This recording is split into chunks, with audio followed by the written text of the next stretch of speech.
মিনাসান কনিচিওয়া। আমি বাড়িতে আছি। এই বাড়িতের তে জাপানিতে কিভাবে বলতে হয় তা আজকের ভিডিওতে শিখব। আসুন ভিডিওটা শুরু করি।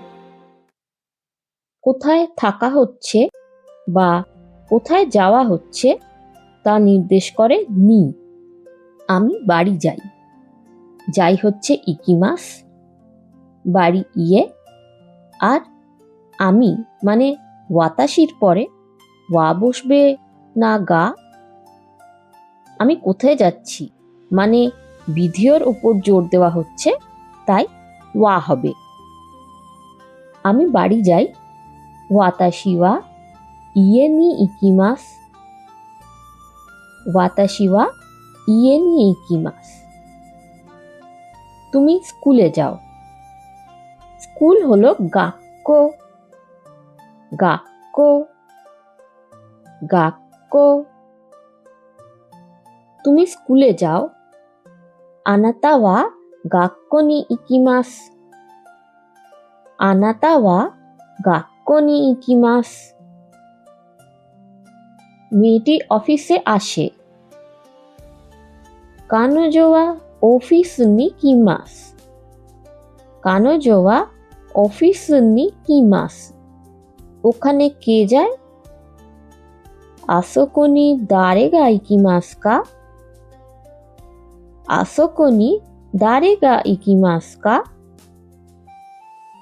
এছাড়া সময় নির্দেশ করতেও নি ব্যবহার করা হয়। আমি 5টায় বাড়ি ফিরব। 5-এর সাথে থাকা এই টায় কে নি হিসাবে লেখা যায়। কাউকে উদ্দেশ্য করে কোনো কাজ করলে সেখানেও নি ব্যবহার করা হয়। স্যারকে বলেছি, বন্ধুকে ডাকলাম। এখানে যে কে লিখছি একেও নি হিসাবে জাপানিতে লিখতে হবে। তবে এত কিছু তো একসাথে শেখা সম্ভব নয়। ধীরে ধীরে এই সবই আমরা শিখে যাব। আপাতত আমরা 3টি ক্রিয়াপদ শিখি। প্রথমটি হলো করা। করা হচ্ছে শিমাস। শিমাস শিমাস। স্কুলে পড়াশোনা করি। পড়াশোনা হলো বেনকিও। বেনকিও বেনকিও। স্কুলে পড়াশোনা করি। গাক্কো নি বেনকিও শিমাস। গাক্কো নি বেনকিও শিমাস। এখানে একটা কথা বলে রাখি, বাংলা ভাষায় প্রত্যেক বাক্যে ইংরেজির মতো আমি তুমি লেখা হয় না। জাপানি ভাষাতেও সেটাই হয়। তবে বাংলা ভাষায় করি, করো, করে মানে ক্রিয়াপদ থেকে বলে দেওয়া যায় কথাটা কার বিষয়ে বলা হচ্ছে। আগের ভিডিওতে জেনেছি যে জাপানিতে করি, করো, করে সবই শিমাস হবে। তাহলে আমি তুমি সে না বলে দিলে শুধু ক্রিয়াপদ থেকে কথাটির মানে কিভাবে বুঝবো?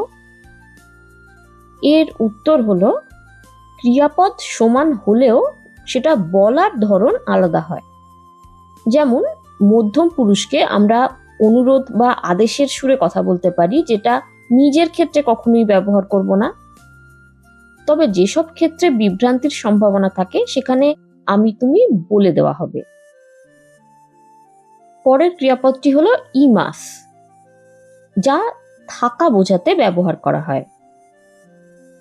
ইমাস ইমাস। আমি স্কুলে আছি। ওয়াতাশি ওয়া গাক্কো নি ইমাস। ওয়াতাশি ওয়া গাক্কো নি ইমাস। এখানে কে? দারে গা কোকো নি ইমাস কা? দারে গা কোকো নি ইমাস কা? আমার বন্ধু ক্লাসরুমে আছে। ক্লাসরুম হলো কিয়োশিৎসু। কিয়োশিৎসু কিয়োশিৎসু।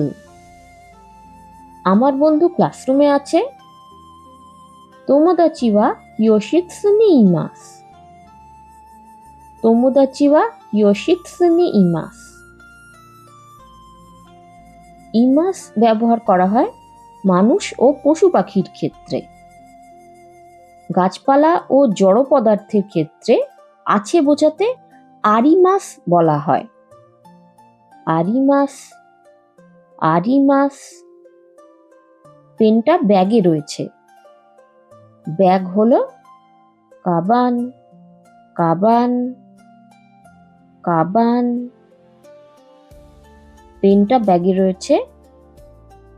আনো বোরু পেনওয়া কাবান নি আরিমাস। আনো বোরু পেনওয়া কাবান নি আরিমাস। আমার পেন্সিল তোমার ডেস্কে আছে। ডেস্ক হলো সুকুয়ে, সুকুয়ে, সুকুয়ে। আমার পেন্সিল তোমার ডেস্কে আছে। ওয়াতাশি নো এনপিৎসু ওয়া আনাতা নো সুকুয়ে নি আরিমাস। ওয়াতাশি নো এনপিৎসু ওয়া আনাতা নো সুকুয়ে নি আরিমাস। মনে রাখবেন, এখানে আছে বলতে অস্তিত্ব থাকা বোঝানো হচ্ছে, অধিকারে থাকা বোঝানো হচ্ছে না কিন্তু। মানে আমার 5টা পেন আছে, এই বাক্যের আছে কিন্তু আরিমাস হবে না। সেই শব্দ আমরা পরে শিখব। অনেক নতুন নতুন শব্দ জেনে ফেলেছি। আসুন একটা তালিকা বানিয়ে ফেলি। স্কুল হলো গাক্কো, পড়াশোনা বেঙ্কিও, ক্লাসরুম কিয়োশিৎসু, ব্যাগ কাবাং, ডেস্ক সুকুয়ে। আর মোট 5টা ক্রিয়াপদ শিখেছি। যাওয়া ইকিমাস, আসা ইমাস, করা শিমাস, প্রাণী হলে থাকা বোঝাবে ইমাস, আর উদ্ভিদ ও জড় পদার্থের ক্ষেত্রে থাকা হবে আরিমাস। আজকের ভিডিও এখানেই শেষ করলাম। পরের ভিডিওতে আমরা কি, কেন, কোথায় ইত্যাদি প্রশ্নবোধক শব্দগুলি শিখব। ভিডিওটি ভালো লাগলে লাইক করুন। চ্যানেলে নতুন হলে সাবস্ক্রাইব করতে ভুলবেন না। দোমো আরিগাতো গোজাইমাশিতা।